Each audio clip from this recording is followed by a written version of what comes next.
haleluya. Yesu ni jibu katika maisha yetu. Acha tumwabudu, tumwambie kama anastahili. Hakuna mwingine aliye kama na wewe. Hata sote tuimba haleluya.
Haleluya. Na mimi nafurahi kabisa kama vile msimamizi amesema, nafurahi kuwa mahali hapa. Japokuwa familia yangu hamuione, nafikiri wako hapo nyuma kidogo, unajua wanapigwa na gripe. Gripe ni nyingi sana. Mke wangu na mtoto wote wako tawani, wamejaliwa kuja tangia jana. Wanasema hivi tutaenda tukiwa hivi watu.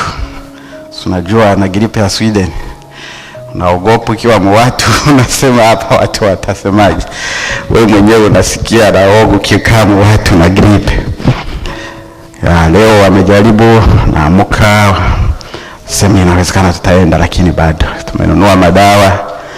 Najifikiria na kipindi hiki mnajua allergy, jua likianza kuwaka hivi sio rahisi.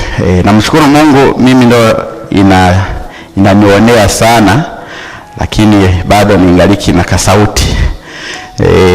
Nashukuru Mungu, na mimi hapo nimesha anza kumeza tu vidonge ili nione kwamba itanisaidia. Na nina imani pamoja na maombi kweli nitakuwa sawa. Wanawasalimia na wamesema mwakumbuke mnapoomba muombe Mungu awasaidie wapone. Amen. Amen. Neno la leo tuko nalo linasema maisha ya mtu ni fumbo ya Mungu. Amen. Ni fumbo, tena ni fumbo ya Mungu.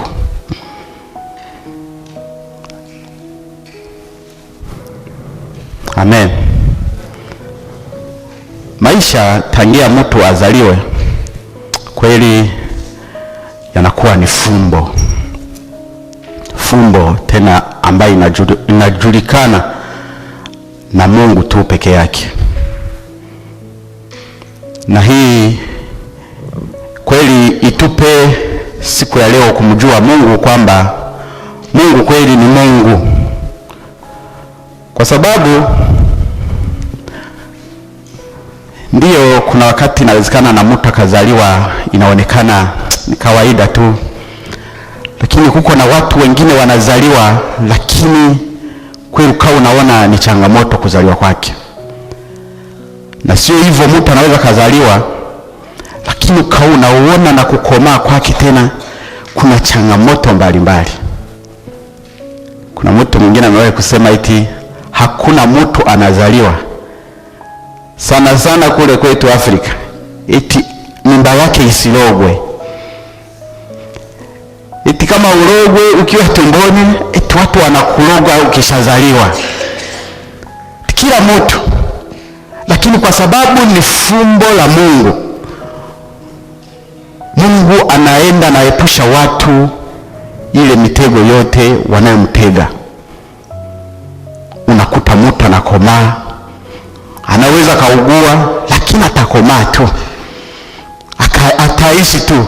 Kuna watu wengine wanafika kunivua kabisa, watu wanaangalia, wanamwaga, wanasema huyu hataishi, huyu hatakomaa, lakini mtu mwisho yote anakomaa. Kuna watu na waganga wanasema huyu hataishi, wanasema hapa anaona lakini mwisho yote mtu anaishi, mtu anakomaa.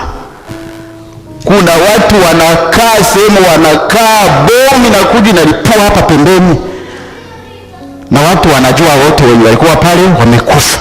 Inawezekana na wenye walikuwa pale wamekufa, lakini kukawa mtu mmoja kaokoka.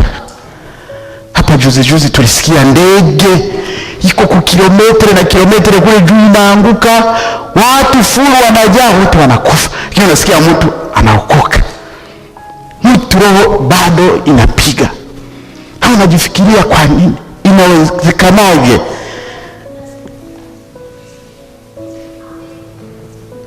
Unaweza kusikia mtu anaenda kuoga tu maji yanamuua, lakini kuna wakati unasoma Biblia inasema yule na yeye alienda kwenye maji akapotea siku hizi 3. Hata kama unaogelea hauwezi kuzama upotee siku 3 kweli. Ya kwanza, ya pili, uko ndani ya maji watu hawakuone na uje utoke. Kama si Mungu amekufichika, akawa kama vile anajenga kuta pembeni ya maji, hawezi. Sijamsikia mtu mwingine ambaye uwezo wa kuzama. Kuna watu wanaweza kujama dakika moja, nafikiri na 2 na 3, lakini siku 1, 2, 3 unaona kwamba kabisa kuna nguvu nyingine ambayo inafichika watu, inalinda watu. Mimi nilikuwa na kipaji ambacho Mungu alinipa. Ile tunatembea tukiwa watoto wadogo, mimi nikienda kwa watu pale nagonga chakula kiko kumeza, mpaka utafikiri mimi kabisa nimewinda chakula hata nyumbani mimi nikienda kucheza mpira, kuna wakati tunaweza kuenda kucheza mpira, wanasema unapaswa kuwa hapa kama kabisa hamkuwa hapa saa ya chakula.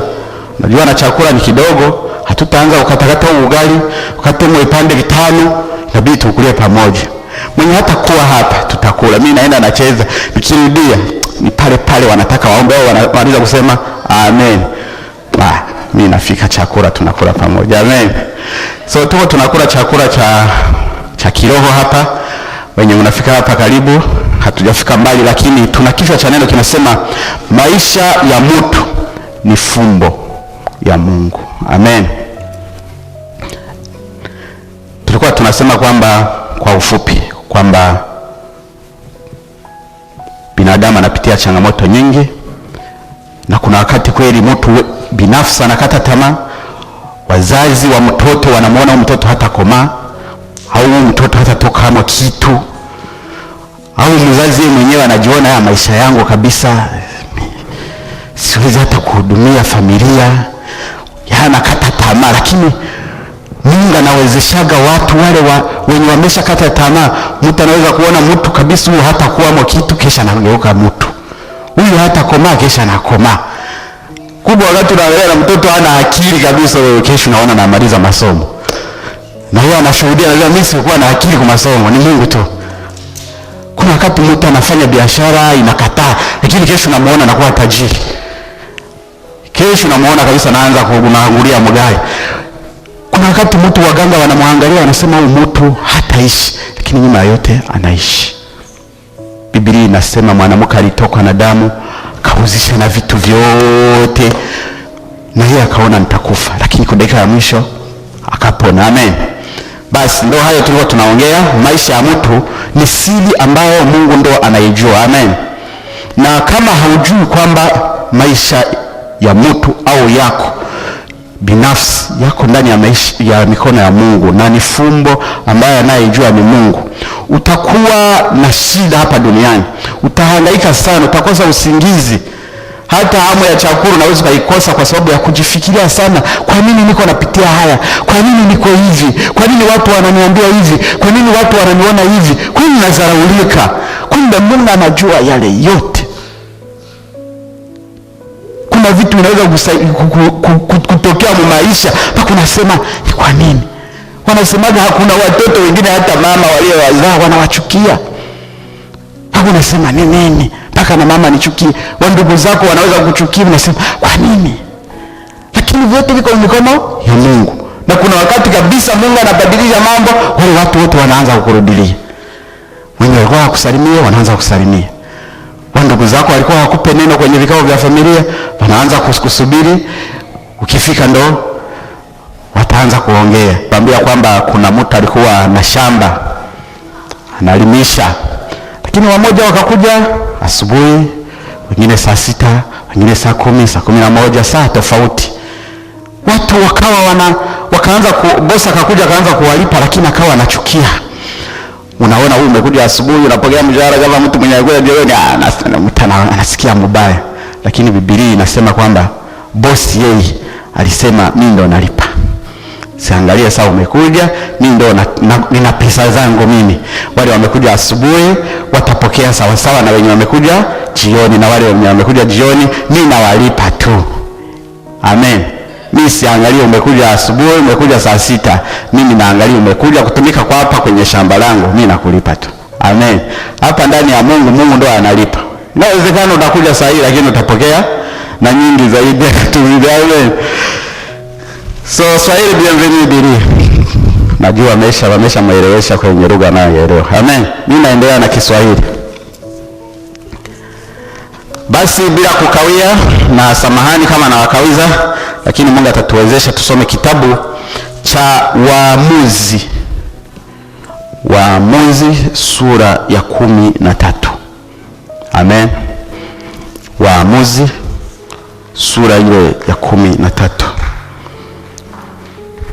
Tutaanzia kwenye mstari wa kwanza. Waamuzi sura ya 13. Tuanzie mstari wa kwanza.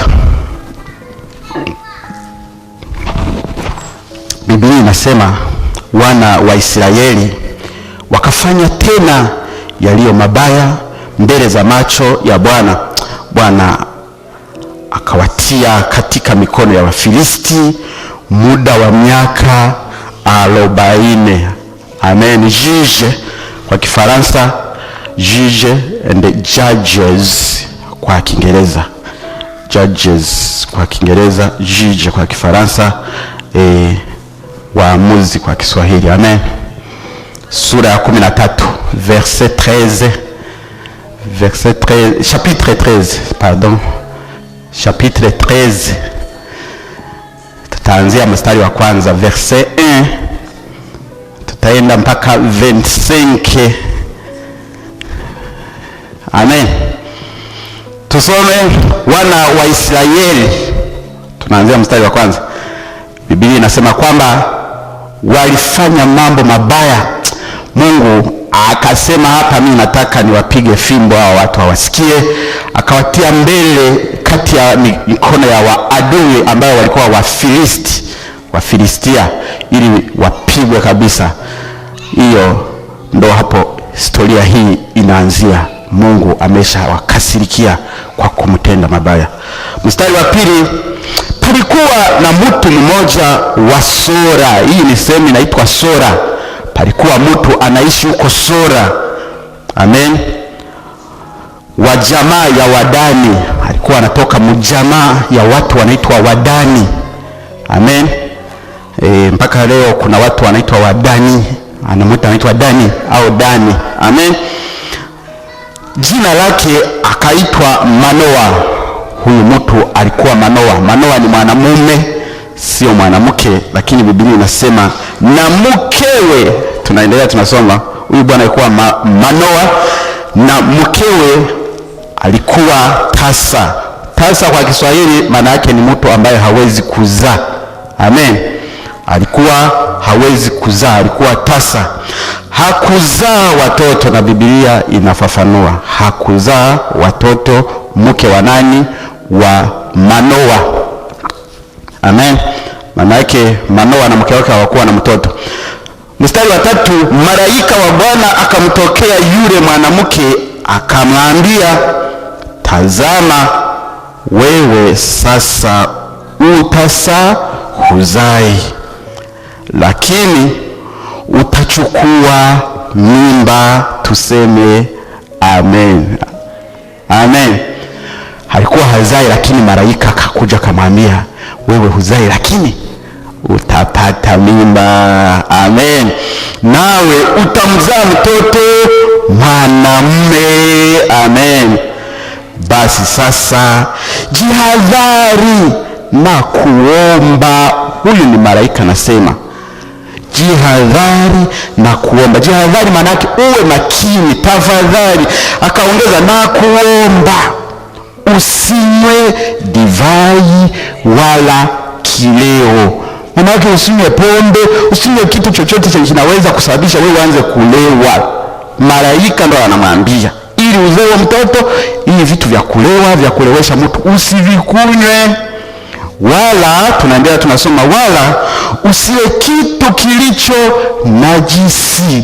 Kitu kilicho najisi, kuna vyakula hapa kwenye Agano la Kale Mungu alikuwa amewakatalia, akamwambia usile hiki, usile hiki, usile hiki. Vilikuwa vyakula vingi na watu walikuwa wanavijua, na Mungu akawaambia usipime kitu kiko najisi, wewe usikitie kwenye tumbo lako. Amen. Mstari wa 5, kwani tazama utachukua mimba, nawe utamzaa mtoto mwanamume. Amen. Na wembe usipite juu ya kichwa chake. Wembe, nafikiri mko watu wakubwa mnajua wembe ni nini. Watoto wa siku hizi hawajui wembe, wanajua mashini za kunyoa. Wembe ni kakitu tulikuwa tunatumia huko Afrika, kananyoa nywele. Sasa wanasema zingine zinaitwa tatra, zingine topaz. Mnazikumbuka? Malaika anamwambia huyu mtoto, na ukimbeba mimba yake, ukimzaa, na wembe isiguse kwa kichwa chake. Vile venye mnasema kwa mnamnyoa mtoto, sijui nywele za kwanza, sijui za pili, usipime na kusi. Amen. Malaika anamwambia kwani tazama utachukua mimba, na utamzaa mtoto mwanaume, na wembe usipite juu ya kichwa chake, iwe tatra au topazi. Amen. Maana mtoto huyo atakuwa mnadhiri wa Mungu tangu tumboni. Amen. Hapa ndo sasa malaika anamwambia, kwa nini hivi vyote niko navisema? Ni kwa sababu huyu mtu ni tofauti na watoto wengine na watu wengine. Atakuwa mnadhiri wa Mungu. Tangia lini? Sio akizaliwa, akiwa iko tumboni tu. Huyu ni nadhiri. Mungu ameshamtayarisha kabla azaliwe. Mungu ameshamwandaa. Huyu si mtu wa kawaida, huyu ni nadhiri wa Mungu. Amen. Naye ataanza kuwaokoa Israeli na mikono ya Wafilisti. Eti huyu mtu na uumba huyu ni misile, huyu ni bomu. Huyu ndio wa kuwaokoa Waisraeli. Hii ndio bomu naandaa, nataka nitie mlaboratoire ili iweze kuwaokoa wale wana wa Israeli. Si mtu tu, ni kifaa cha kuokoa kabila, sijui niseme ni kabila, ni jamii kubwa ya Waisraeli. Huyu mtu ndo atawaokoa, ndo tegemeo wako nayo hawa watoto wa Israeli, ndo ataweza kuwatoa mikono ya Israeli. Maana yake Mungu anapomuumba mtu anajua, ameandaa, na anajua kwa nini wewe unazaliwa, kwa nini unaishi, ni kwa nini. Amen. Mstari wa 6, ndipo yule mwanamke akaenda akamwambia mume wake. Unajua mwanamke hawezi kukaa na hii story. Akakimbia akamwambia mume wake akisema, mtu wa Mungu alinijia, na uso wake ulikuwa kama uso wa malaika wa Mungu. Yeye hakusema kwamba alikuwa malaika, hapana. Lakini huko juu tumesoma malaika wa Bwana. Lakini yeye alimuona kama mtu. Ndiye alikuwa kama mtu, lakini akasema ni mtu wa Mungu. Yeye anamwambia jinsi alimuona. Mimi nimemuona ni mtu wa Mungu, lakini uso wake ulikuwa unang'aa kama malaika. Amen. Mungu asifiwe. Tunaendelea. Uso wake wa kutisha sana, ulikuwa unang'aa kama malaika na ukawa wa kutisha sana. Nami sikumuuliza umetoka wapi. Yaani hakuweza kuwa na kuuliza yale maswali.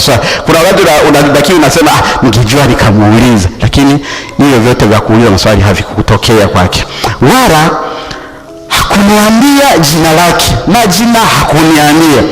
Mstari wa 7, lakini aliniambia, tazama, utachukua mimba nawe utamzaa mtoto mwanaume. Basi sasa usinywe divai wala kileo, wala usiwe kitu kilicho najisi. Amen. Anahadisia mume wake. Tunaendelea tunasoma, maana mtoto huyo atakuwa mnadhiri wa Mungu tangu tumboni hata siku ya kufanya nini? Ya kufa kwake. Mungu ameshapanga maisha yake kabla awe tumboni. Hata najisi atakufa, huyu Mungu anamjua, maisha yake anaisha yapanga yote. Huyu mtu ataishi, lakini yeye ni proje ya Mungu. Mungu amemwandaa, anajua chenye atazaliwa kufanya, anajua vile atafanya vyote, anajua jinsi ataenda, na mpaka siku ya kufa Mungu ameshajua kila kitu. Amen. Na mama yake hajabeba mimba, hapana, bado. Amen. Mstari wa 8, ndipo huyu Manoa ambaye ni bwana yake akamuomba Bwana, naye akaenda kwa Mungu akasema, Bwana, na kuomba yule mtu wa Mungu uliyemtuma na aje kwetu mara ya pili atufundishe. Amen. Hayo yatupasayo kumfanyia huyo mtoto atakayezaliwa. Alisema hii vitu imesikia mwanamke. Mungu mtume tena aje atufundishe tena. Naona hii proje yako tunapaswa na sisi kuikamata asirie. Amen. Mungu, mstari wa 9, Mungu akasikiza sauti ya Manoa. Mungu anasikia sauti za watu wakimuomba. Akasikia na sauti ya Manoa bwana yake, naye malaika wa Mungu akamwendea yule mwanamke tena alipokuwa anaketi shambani, lakini mumewe Manoa hakuwepo pamoja naye. Mwanamke yuko shambani anakaa peke yake, malaika akamtokea mara nyingine. Alivyomtokea, mstari wa 10, basi huyo mwanamke akaenda haraka akapiga mbio na kumwambia mumewe akisema, tazama, huyo mtu amenitokea, yule aliyenijeria siku ile. Basi Manoa akainuka akamwandama mkewe na kumfikia, yana akamfuata, huyo twende nikuonyeshe, kuja huku. Akamwandama na kumfikia yule mtu huyo, akamuuliza, je, wewe ndiwe yule aliyenena na huyu mwanamke? Ni wewe? Na akasema, naam. Malaika anajibu, naam, ndiyo, ni mimi. Manoa akasema, basi sasa hayo maneno yako yatakapotimia, je, huyo mtoto atakuwa wa namna gani na kazi yake itakuwa ni nini? Amen. Wanaangaza juu ya huyu mtoto. Amen. Malaika wa Mungu akamwambia Manoa, katika hayo yote niliyomwambia huyo mwanamke, na ajihadhari asile kitu chochote kitokacho katika mzabibu, wala asinywe divai wala mvinyo, wala asile kitu chochote kilicho najisi. Hayo yote niliyomwamuru na ayatunze asiyasahau. Amen. 15, kisha Manoa akamwambia huyo malaika wa Bwana, na kuomba tukuzuie ili tupate kuandaa mwana mbuzi. Kanyama kambuzi. Akasema, kwa hii habari ya utamu natuletea, sisi ni tasa hatuzae, unakuja unatuambia kahabari kamzuri hivi, hawezi kuenda hivi, acha tukuchomee kanyama kambuzi, kabrosheti kamchopo. Naona Mwajuma anagakumbuka anajikuna na mkishi ile sinikumbushe na kabama huyu naye anamwambia lakini malaika hawezi kuenda hivyo. Umeongea mzuri sana kwa ajili yako Bwana, na kuomba tukuzuie ili tupate kuandaa mwana mbuzi kwa ajili yako. 16, lakini malaika wa Bwana akamwambia Manoa. Huyu ni malaika sasa anamjibia. Manoa hajaelewa kama ni malaika, maybe anajifikiria ni mtu, na kama amejua ni Manoa hajui kwamba malaika hawakule vyakula sisi tunakula. Hawakulaga mabrosheti na nyama za mifupa. Tusome, ijapokuwa wanizuia, sitakula katika mkate wako, na kwamba wataka kufanya tayari sadaka ya kuteketezwa, inakupasa kumsogezea Bwana. Akasema, wewe kama unataka kushukuru, usinishukuru mimi, shukuru Mungu. Amen. Wewe toa sadaka kwa Mungu. Kwa kuwa Manoa hakujua ya kwamba yeye ni malaika wa Bwana. Manoa hajaelewa. Yeye anamuona kama ni bishop, ni profeti, ni pasteri, amemletea kahabari kamzuri, kumbe ni malaika mwenyewe. Amen. 17, Manoa akamwambia huyo malaika wa Bwana, jina lako ni nani? Ili kwamba hapo hayo maneno yako yatakapotimia nipate kukutukuza. Unajua wakati mwingine unaweza kusema akizaliwa mtoto nitampa jina ya ule pasteri alinipaka profesika mzuri, mwenye aliniambia mapema kwamba huyu mtoto nitamzaa, nitampanga jina yake. Akaambia niambie jina yako niweze na hata kukutukuza. Huyo malaika 18, huyo malaika wa Bwana akamwambia, kwani wewe kuniuliza jina langu? Kwa kuwa jina lako ni la ajabu. Basi akamwambia, wewe kwa nini unaniuliza jina? Naye akamwambia, sasa jina lako ni ajabu, wewe useme tu, jina ni kitu kingine. Basi Manoa akamtwaa yule mwana mbuzi. Manoa hakuhangaika na vitu vya majina, akaona hataki kumwambia, akaviacha tu. Yeye akakimbia, chukua mwana mbuzi pamoja na sadaka ya unga, akamtolea Bwana hapo juu ya mwamba. Wakaenda kwenye mwamba akaleta ule mwana mbuzi na unga, akatoa sadaka ya Bwana. Manoa na mkewe wakaangalia, kwa maana tuko mstari wa 20, kwa maana ikawa mara huo mwali wa moto ulipopaa juu mbinguni, ni kutoka pale madhabahuni, huyo malaika wa Bwana akapaa katika mwali wa moto wa madhabahuni. Nao Manoa na mkewe wakaangalia huko juu, wako wanaona moto na malaika ule mtu, vyote viko vinapanda pamoja. Najua Biblia inasema Kaini na Abeli wametoa sadaka ya mmoja, Mungu akaikataa, nyingine Mungu akaipenda. Kuna yenye ilipanda, nyingine haikupanda. Sasa ya Manoa na mkewe Mungu akaipenda kweli, ilitoka moyoni. Lakini malaika iko pale, wakamwona malaika anashituka hivi na ule moto pamoja,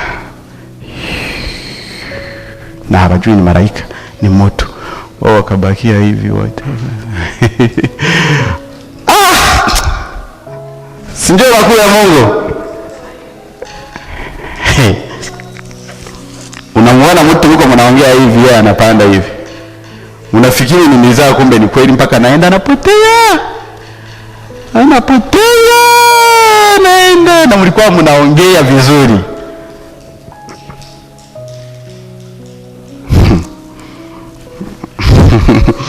Sijui kama mnavielewa jinsi mimi navielewa. Hauwezi kuogopa.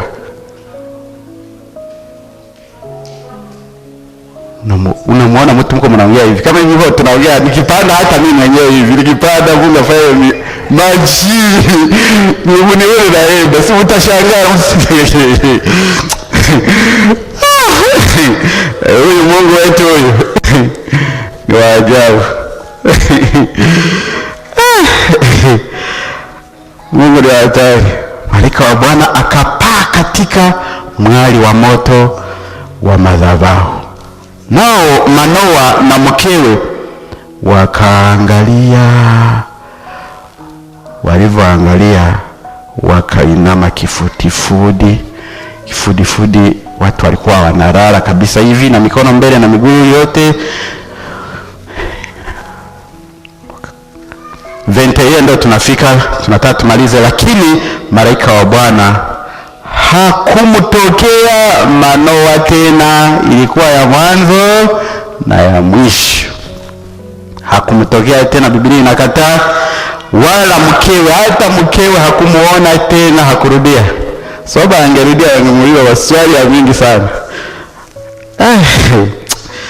Mungu wetu ni hatari. Ndipo Manoa alipojua ya kwamba ndiye malaika wa Bwana. Hapo sasa Manoa Bwana akili zikatumika mzuri kwa kuona na macho. Akasema kumbe huyu hakukuwa mtu, hakukuwa pasteri, hakukuwa profeti, hakukuwa shefu wa korale. Huyu alikuwa malaika mwenyewe kabisa. Manoa akamwambia mkewe, hakika yetu tutakufa sisi kwa sababu tumemuona Mungu. Bwana amejaa hofu nyingi, woga. Sema mke wangu, hatuishi mimi na wewe. Hakuna mtu ameona Mungu macho kwa macho hivi aishi tena. Mimi na wewe tayari hapa tunakufa. Hatuwezi kuishi, hatutalala leo. Na sisi hapa tunakufa tu, hakuna kingine. Lakini kuna wanawake wanakuwa na roho ngumu. Akamfariji mumewe sasa. Lakini 23, lakini mkewe akamwambia, kama Bwana angetaka kutuua, hangepokea sadaka yake, sadaka ya kuteketezwa. Angekuwa Mungu hakutuua, maana yake tungekuwa tuna mabaya, na sadaka yetu hangeichukua. Wala sadaka ya unga mikononi mwetu, wala hangetuonyesha mambo hayo yote.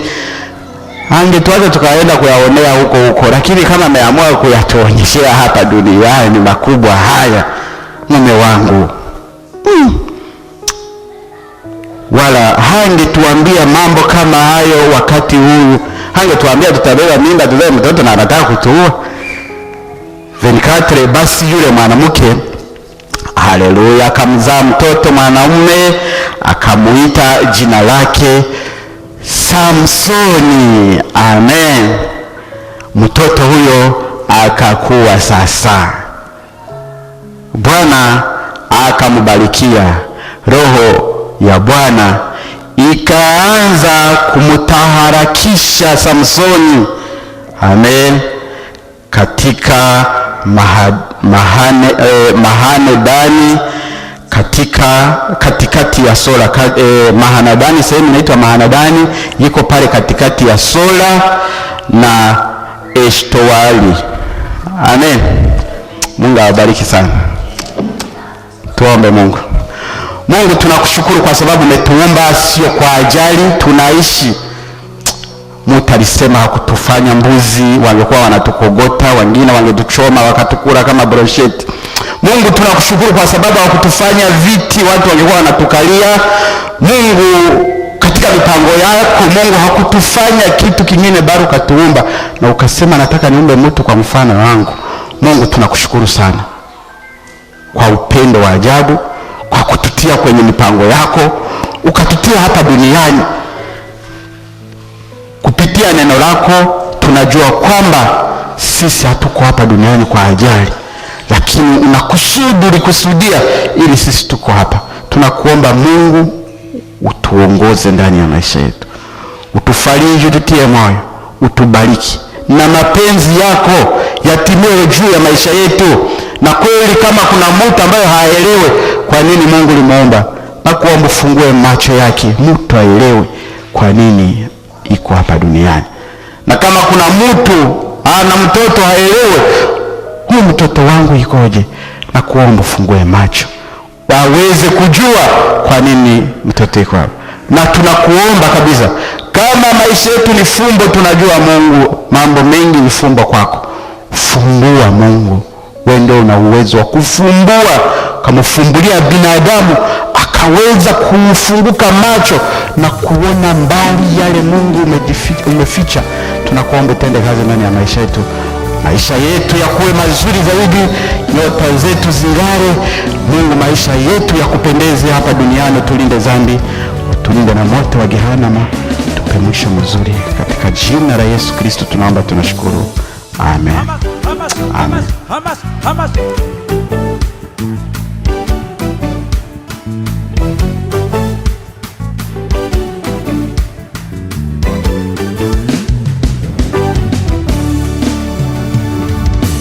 Mugishingo cyo kwihebura wasize indirimbo sha,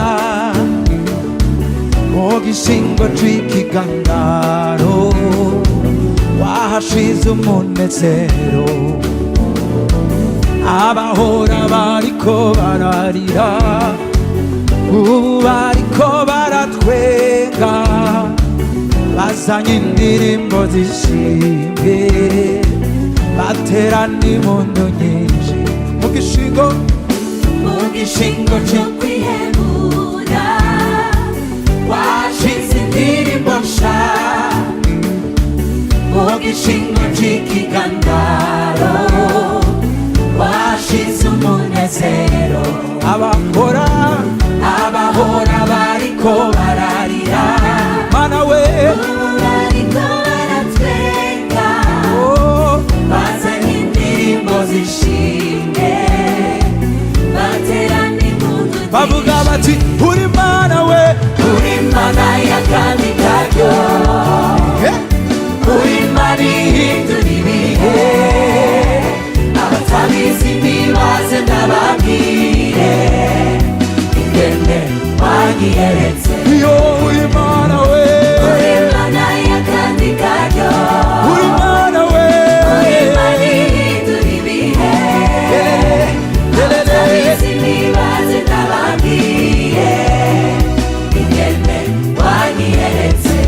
Aho nari nk'amagufa, aho nari nk'amagufa yumye wasubije mu buzima. Aho nari heruye wasubije mu inkomezi. Aho nahora ndiko ndarira ubu nuzuye ibitwenga twenge. Nzanye indirimbo zishimye hera n'impundu nyinshi. Aho nari nk'amagufa, aho nari nk'amagufa yumye mana we wasubije mu buzima.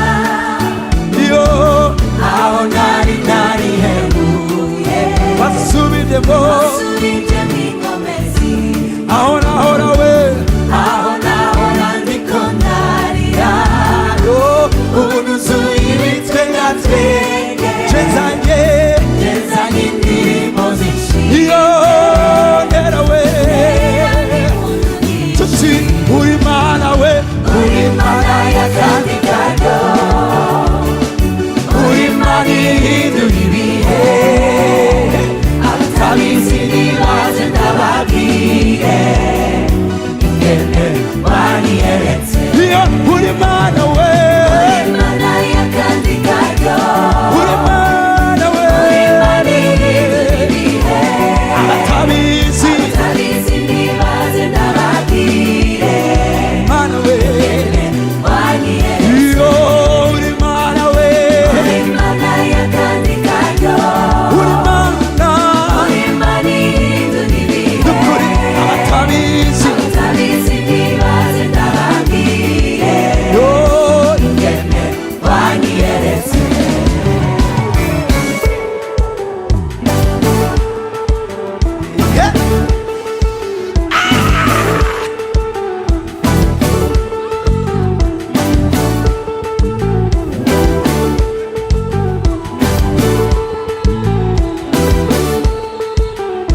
Mana uri mwiza, kura kucavu, hindura ibihe, kunda n'abanzwe, bari barahebwe, urabiyegereza.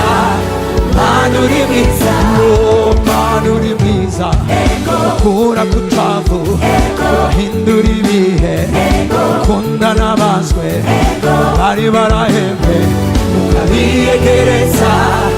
Mana uri mwiza, oh Mana uri mwiza, kura kucavu, hindura ibihe, kunda n'abanzwe, bari barahebwe, urabiyegereza.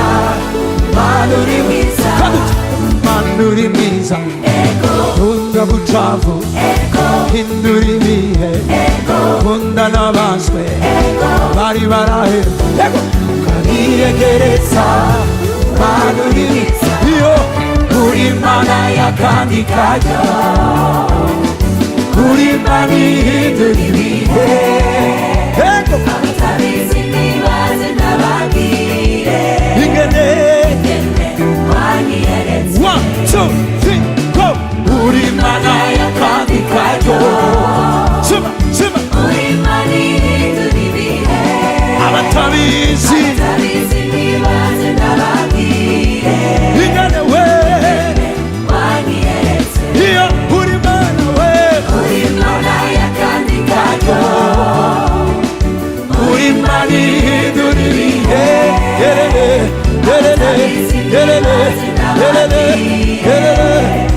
ingene wanyiyeretse.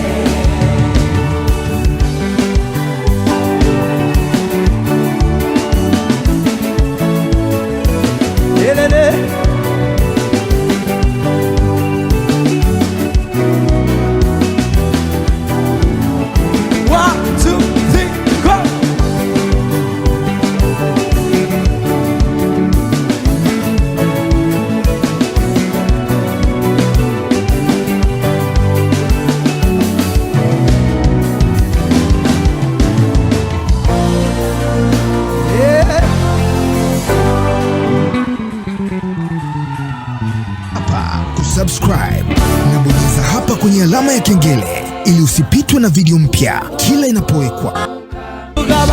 Uri Mana we, uri Mana y'akandi kanya.